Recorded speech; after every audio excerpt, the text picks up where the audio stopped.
Many local food pantries are struggling right now. They're getting fewer donations and more people who need assistance. Kristen Allen is live at St. Joseph Food Program this morning with how you can help those who are struggling most in our community. Good morning, Kristen.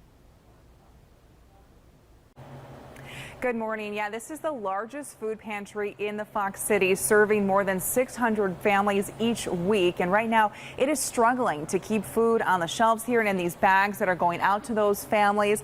And food pantries we spoke with really agree on a couple contributing factors that are causing this issue. So one of those is that the extra food share benefits put in place because of COVID are now gone. And with the rising cost of food, some people aren't able to donate anymore the way they used to because their own food expenses have gone up, or people are coming in to the food pantries for the first time needing help.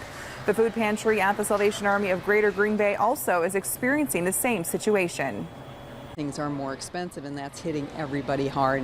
So we have to really be strategic about, okay, our canned items and our dry good items, like how do we balance those with our fresh produce that we get, to make sure we're giving families like well-balanced, food that creates a breakfast, a lunch, and a dinner.